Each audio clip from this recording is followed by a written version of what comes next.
লেবাননে এই মুহূর্তে একটি ভয়াবহ অবস্থা বিরাজ করছে। গত সপ্তাহে যখন পেজার বিস্ফোরণ এবং ওকিটকি বিস্ফোরণ হয়েছিল, তখন থেকে কিন্তু পরিস্থিতি আস্তে আস্তে অবনতি হচ্ছিল। পরবর্তীতে ইসরায়েল তাদের আক্রমণের মাত্রা বাড়িয়ে দেয় এবং হিজবুল্লাহ পাল্টাপাল্টি তারা আক্রমণ করতে থাকে।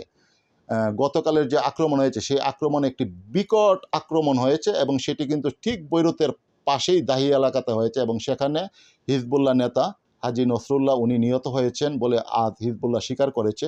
এবং এই পরিস্থিতির পরেই কিন্তু বর্তমানে বৈরুত সহ পুরো লেবানন এখন স্তব্ধ হয়ে আছে। হিজবুল্লাহ সমর্থকরা তারা অনেকটাই এখন শোকে কাতর হয়ে গিয়েছে। অনেকে ফাঁকা গুলি চড়ছে, অনেকে রাস্তায় বিভিন্ন গাড়িগুড়িতে হামলা চালাচ্ছে। ইতিমধ্যে বৈরুত সহ সারা লেবাননের কিন্তু দোকানপাট ইতিমধ্যেই বন্ধ হয়ে গিয়েছে এবং পরিস্থিতি এতটাই নাজুক যে পুরো বৈরুত এখন স্তব্ধ হয়ে রয়েছে। গতকাল রাত বিকালে যখন বিস্ফোরণ হয়, সেই বিস্ফোরণে কিন্তু হাজি নসরুল্লাহ নিহত হওয়ার পরে তারা রাত 11টার দিকে একটি বার্তা দেয় এবং দাহি এলাকা থেকে সমগ্র জনসাধারণকে সেখান থেকে সরে যাওয়ার নির্দেশ দেওয়ার পরেই কিন্তু দাহি এলাকার জনগণ রাতে সরতে শুরু করে।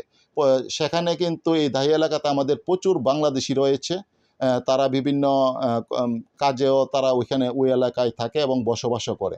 তো যখন এই সতর্কবার্তা পাওয়ার পরে কিন্তু আমরা বিভিন্ন লেবাননের বিভিন্ন সামাজিক কমিউনিটি, সামাজিক সংগঠন তারা বিভিন্ন বার্তার মাধ্যমে এইসব প্রবাসী বাংলাদেশিদেরকে তারা বিভিন্ন স্থানে স্থানান্তরিত করে। অনেকে আবার নিরাপদ আশ্রয় না পেয়ে তারা কিন্তু রাস্তায়ও রাত কাটাতে হয়েছে।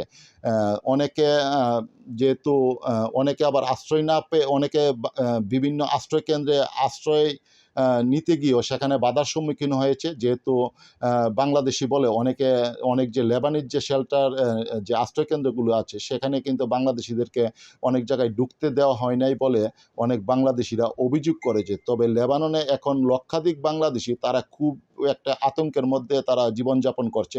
ইতিমধ্যে লেবাননের দক্ষিণে বা যেসব এলাকা হিজবুল্লাহ অধ্যুষিত, সেখান থেকে কিন্তু একটি বিরাট সংখ্যক বাংলাদেশি ইতিমধ্যে তারা বৈরুতে সরে এসেছে।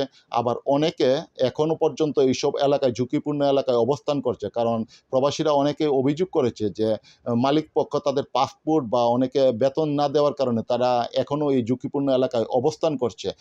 জানি না তাদের ভাগ্যে কী ঘটেছে। তবে বৈরুতে যারা অবস্থায় এখন লেবাননের দক্ষিণ অঞ্চল থেকে বৈরুতে আশ্রয়ের জন্য ফিরে আসছে, তাদের মধ্যে অনেকেই কিন্তু এখনও আশ্রয় পায় নাই। আবার যদিও বিভিন্ন বন্ধুবান্ধব বা অনেকের কাছে আশ্রয় পেলেও যেটা সাময়িক সময়ের জন্য, তবে নিরাপদ আশ্রয়ের খুঁজে এখনও বাংলাদেশিরা অনেক জায়গায় তারা হন্যায় ঘুরছে।